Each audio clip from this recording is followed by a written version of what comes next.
pengertian air mustakmal. Mustakmal ini dalam bahasa Arab dari kata istakmala yastakmilu. Artinya adalah air yang sudah digunakan. Secara bahasa air mustakmal itu adalah air yang sudah digunakan. Maka air yang sudah digunakan itu secara bahasa air mustakmal.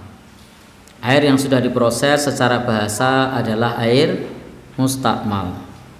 Tetapi nanti dalam pengertian istilah itu bukan sekedar air yang sudah digunakan atau sudah dipakai. Adapun makna air yang sudah digunakan atau sudah dipakai itu dalam makna lughawi atau dalam makna bahasa. Dalam mazhab Syafi'i, karena memang kita mengenal untuk air mustakmal itu dalam mazhab Syafi'i menjelaskan pengertian air mustakmal, dan kita kenal memang dari fikih mazhab Asy-Syafi'i. Itu sudah biasa dalam kajian-kajian dikenalkan tentang jenis air mustakmal. Bahkan sejak kita di bangku taman kanak-kanak atau madrasah itu kita sudah dikenalkan dengan air mustakmal. Termasuk di TPA itu biasanya setelah membahas air mutlak, air suci dan mensucikan, maka pembahasan berikutnya adalah air mustakmal. Baik, Bapak dan Ibu yang berbahagia yang dirahmati Allah Subhanahu wa taala, kita mulai tentang air mustakmal di sini. Yang pertama adalah mazhab Maliki. Dalam mazhab Maliki halaman 63. Dalam mazhab Maliki disebutkan bahwasanya menggunakan air tidak membuat air tersebut hilang kesuciannya. Jadi air yang sudah dipakai kesuciannya tidak hilang. Itu yang dipahami dalam mazhab Maliki. Jadi boleh menggunakan air yang sudah dipakai untuk wudhu, digunakan untuk bersuci. Maka air yang tadi sudah digunakan untuk wudhu atau mandi dan sebagainya, maka tidak mengapa digunakan untuk bersuci, dan ini yang dipahami dalam mazhab Maliki. Sehingga tidak masalah dalam mazhab Maliki ketika berwudhu itu dikoboi, atau dikoboi. Dikoboi bahasa Indonesia ini apa? Bukan apa-apa. Jadi misalnya pakai ember, kalau dalam mazhab Syafi'i kan airnya harus diusahakan mengalir, dituang oleh temannya. Kalau mazhab Maliki tidak harus. Bisa begitu kita nimba, misalnya kalau zaman dulu nimba ya, itu kalau keran enak ya tinggal diputer. Kalau timba kan kalau dituang sendiri diambil kan susah. Nah, harus ada orang lain yang menuangkan atau dimasukkan ke ceret atau ember yang dibolong, itu baru bisa. Tapi kalau sendiri susah. Nah, dalam mazhab Maliki tidak jadi masalah karena tidak apa-apa menggunakan air yang tadi sudah digunakan untuk berwudu, untuk bersuci. Ini tidak masalah. Termasuk jika kita tadi sudah bersuci, lalu kemudian ada air yang nempel di tangan kita, kemudian jatuh ke tempat yang tadi sudah kita gunakan, maka tidak mengubah status airnya sebagai air yang bisa digunakan untuk bersuci. Kalau saya pribadi dari dahulu memegangi pendapat mazhab Maliki ini. Meskipun kalau dalam kajian-kajian saya menyampaikan apa yang dipahami dalam mazhab Syafi'i. Kenapa? Saya sempat sampaikan ke teman-teman bahwa saya tinggal di tempat, meskipun saya masih di Bantul, tetapi air di tempat saya itu sulit. Alhamdulillah kalau bulan ini saya tidak beli air. Biasanya bulan September ini sudah mendatangkan tangki karena airnya sulit. Alhamdulillah ini banyak teman yang bilang musimnya salah mongso. Kalau saya ini berkah karena airnya masih, insya Allah tidak ada yang salah dengan ciptaan Allah Subhanahu wa Ta'ala. Nah, biasanya ketika sulit air, maka salah satu cara menghemat ya ambil gayung, wudunya pakai gayung, tangan dimasukkan. Baik. Tetapi memang makruh menggunakan air mustakmal jika ada air suci yang lain. Kalau kasus saya kan tidak ada, airnya hanya itu satunya, tidak ada yang lain. Njaluk nang tonggo masuk mentino. Baik. Jadi dalam situasi semacam itu, khususnya untuk kondisi air yang sulit, maka meskipun airnya sedikit, itu tetap di sini tidak menghilangkan kesuciannya. Misalnya gelas sudah kita gunakan untuk bersuci, maka masih bisa digunakan lagi. Dalam arti konteksnya adalah air yang tadi ketika kita berwudu atau mandi, tangan kita masuk di dalamnya, itu tidak masalah. Air mustakmal dalam mazhab Maliki ada dua. Yang pertama menggunakan air suci yang jumlahnya sedikit untuk menghilangkan hadas, baik hadas besar ataupun hadas kecil. Hal ini sama dengan sebagaimana air yang sedikit dipakai untuk wudhu atau mandi. Kemudian yang kedua, air suci tersebut digunakan untuk perkara wajib seperti memandikan jenazah, mandinya seorang perempuan dhimmi yang baru saja selesai dari menstruasi atau nifasnya, agar halal digauli setelah menikah oleh suaminya, atau digunakan dalam perkara yang tidak wajib seperti memperbarui wudhu yang belum batal, atau juga mandi Jumat dan juga 2 hari raya dan sebagainya. Yang semacam ini, air yang sudah digunakan makruh hukumnya digunakan lagi. Jadi yang disebut makruh tadi adalah sudah dijelaskan oleh penulis kitab ini, dengan catatan tidak ada air yang lain. Kalau ada air yang lain ya maka tidak masalah. Maaf, kalau ada air yang lain maka hendaknya bersuci dengan air yang lain. Kalau tidak ada air yang lain baru menggunakan air yang mustakmal. Baik, teman-teman semua yang berbahagia yang dirahmati oleh Allah Subhanahu wa taala, itu pandangan mazhab Maliki tentang air mustakmal. Prinsipnya air mustakmal singkatnya masih bisa digunakan meskipun tangan kita sudah masuk ke bejana atau netes lagi di air yang sudah kita gunakan. Hanya saja memang untuk bersuci yang tadi sifatnya hukumnya wajib lalu digunakan maka makruh, atau air yang sedikit digunakan maka makruh. Baik. Yang kedua adalah mazhab Hanafi. Jika air yang suci dan mensucikan, maka menjadi hanya suci saja jika sudah digunakan, tidak lagi bisa digunakan lagi.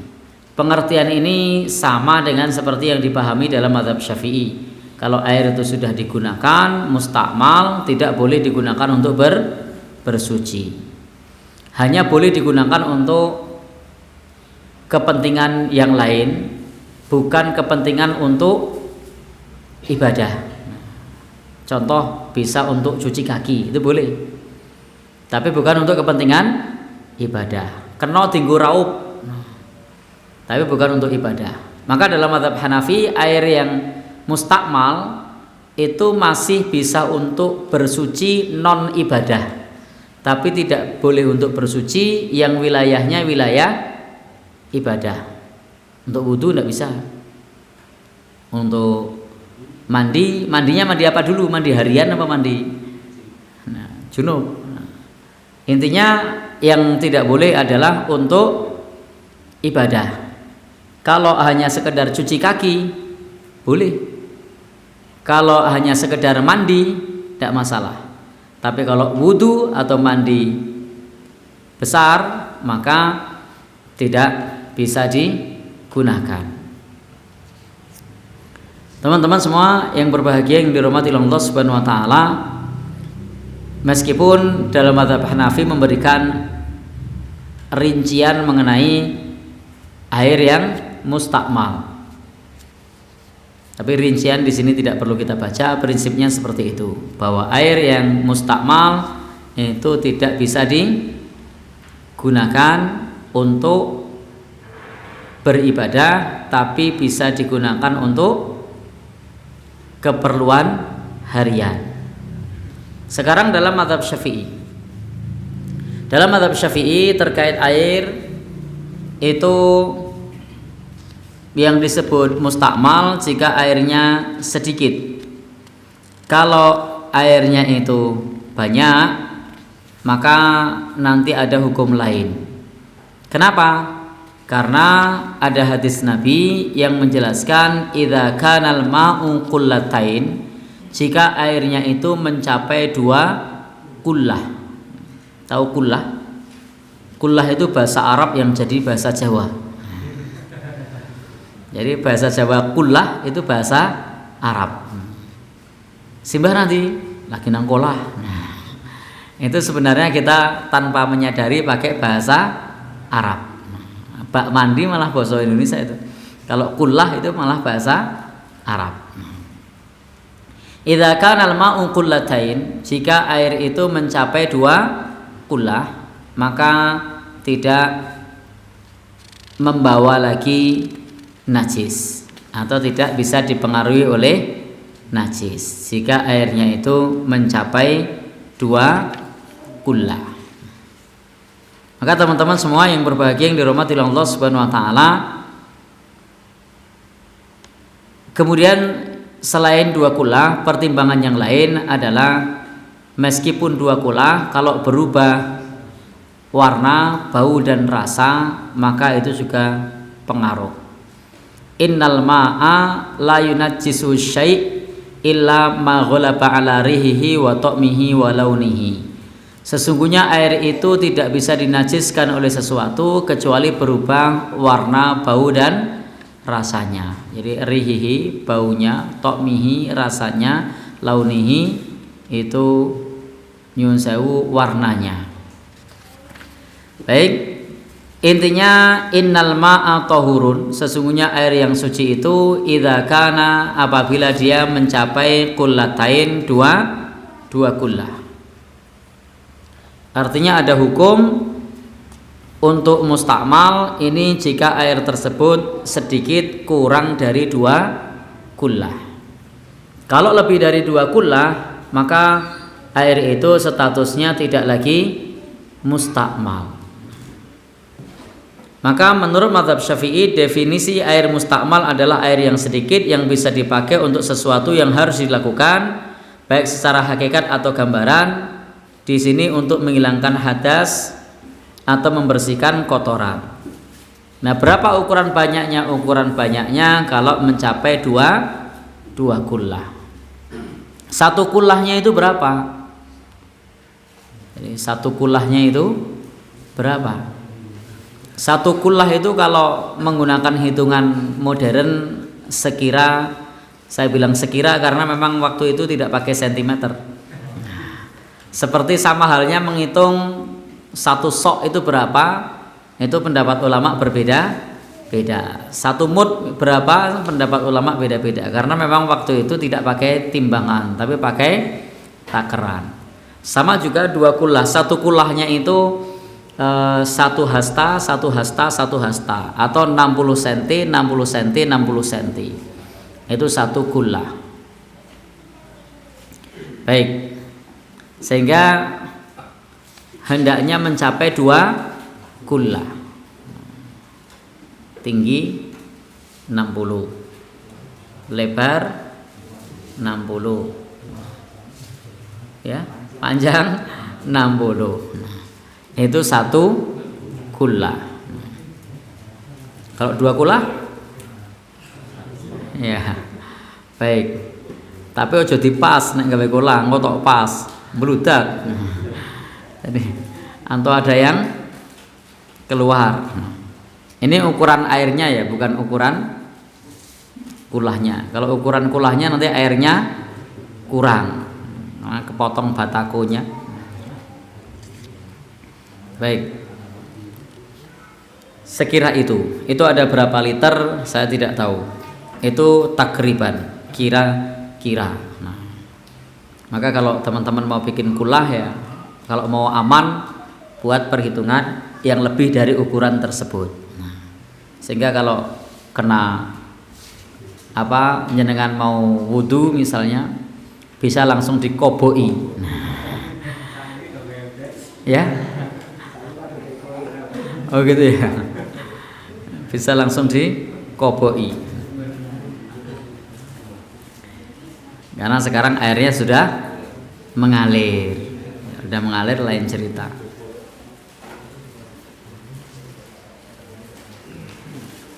Maka sekiranya ada orang yang mandi atau berwudu di air yang sedikit, mengambil air dengan gayung untuk membersihkan dua tangannya, setelah membersihkan wajah dan tangannya, maka ia adalah air mustakmal karena airnya sedikit. Ada sejumlah syarat air menjadi mustakmal. Yang pertama, air tersebut digunakan untuk bersuci yang wajib. Jadi kalau digunakan untuk bersuci yang tidak wajib, maka tidak dihukumi mustakmal, hanya dihukumi untuk bersuci yang wajib. Dalam mazhab Syafi'i begitu. Artinya kalau untuk bersuci yang sunnah, misalnya atau untuk menyentuh mushaf, maka itu tidak mustakmal. Jadi kalau berwudu untuk yang wajib tidak bisa pakai mustakmal. Baik, yaitu digunakan untuk bersuci yang wajib, maka itu disebut mustakmal. Kalau untuk bersuci yang sunnah, maka bekasnya tidak disebut mustakmal. Itu maksudnya, tidak kebalik nanti. Yang kedua, hendaknya air yang pertama kali sekiranya seseorang membersihkan wajahnya di luar wadah, maka meletakkan tangannya untuk mencuci pada kedua dan ketiga kalinya, maka airnya tidak menjadi mustakmal dengan yang demikian. Artinya kalau kemudian airnya tersebut digunakan untuk membersihkan dengan tidak langsung jadi dia meletakkan tangannya itu pada yang kedua atau ketiga. Jadi yang disebut mustakmal itu ketika dia meletakkan tangannya yang pertama, jadi tangannya langsung masuk, itu mustakmal. Tapi kalau dia ambil gayung dulu kemudian baru masuk, atau dia masuk pertama kemudian setelah itu masuk yang kedua, maka masuk yang kedua itu tidak menjadi mustakmal. Bisa dipahami ya? Artinya ini adalah untuk yang pertama kali, karena pertama kali itu tangan kita masih mengandung sesuatu yang kotor. Sementara setelah yang kedua sudah tidak lagi kotor, atau yang ketiga. Maka untuk yang pertama tangannya dicuci dulu di luar. Setelah itu baru masuk. Kalau mau menggunakan air, caranya tangannya dimasukkan. Kemudian sejak awal jumlah airnya sedikit. Jadi kalau airnya 2 kulah atau lebih, maka tidak disebut sebagai mustakmal. Yang keempat, airnya terpisah dari anggota tubuh. Sekiranya masih ada air mengalir di tangannya dan tidak terpisah, maka ia bukan mustakmal. Nang jenggot masih ada airnya, maka itu tidak mustakmal. Baik. Dengan demikian, jika ada orang wudu atau mandi dari air yang sedikit, kemudian dia berniat akan menciduk dari air tersebut, maka airnya bukan mustakmal. Jadi ini bisa dipahami, niat menciduk ini tempatnya dalam wudu adalah setelah membersihkan muka, setelah membersihkan semuanya. Maka menciduknya tidak menjadikan mustakmal, karena menciduknya itu yang kedua, yang mustakmal yang pertama. Jadi setelah tangannya bersih, wajahnya bersih, lalu tangannya masuk, maka tidak menjadikan mustakmal. Baik teman-teman semua yang berbahagia yang dirahmati Allah Subhanahu wa taala, mazhab Hambali. Mudah-mudahan nyandak waktunya. Dalam mazhab Hambali, definisi air mustakmal, air yang jumlahnya sedikit yang bisa dipakai untuk membersihkan hadas atau menghilangkan kotoran, yang terpisah tanpa berubah dari tempat pencuciannya sampai 7 kali. Kenapa disebut sampai 7 kali? Karena dalam mazhab Hambali cara bersuci itu diulang 7 kali. Nah, dalam mazhab Syafi'i itu untuk mensucikan najis itu pada umumnya mughalladhah. Jadi najis dalam mazhab Hambali pada umumnya mughalladhah, maka dicuci 7 kali. Sehingga teman-teman semua yang berbahagia yang dirahmati Allah Subhanahu wa taala, maka air yang terpisah sebelum cucian ke-7, maka airnya itu najis. Jadi sebelum cucian ke-7, karena dia baru dianggap bersih setelah dicuci 7 kali. Yang selama ini kita pahami sebagai najis mutawassithah dalam mazhab Hambali itu najis mughalladhah. Jadi kalau kita bilang mutawassithah, Hambali mughalladhah. Yang mughalladhah lebih-lebih lagi. Lebih-lebih lagi. Maka beruntung saya dalam konteks membersihkan najis ini pakai mazhab Maliki. Kalau pakai saya pribadi kalau pakai mazhab Hambali kurang banyu aku. Karena harus berapa kali? 7 kali. Nah, kemarin sudah kita sampaikan. Ketika terkena kotoran, maka nyucinya 7 kali. Bukan 3 kali. Dan yang terpisah setelahnya adalah mustakmal. Jadi setelah cucian yang ke-7, maka airnya itu adalah mustakmal. Tapi cucian 1 sampai 7, airnya itu air yang terkena najis. Baru air yang setelah cucian yang ke-7 disebut mustakmal.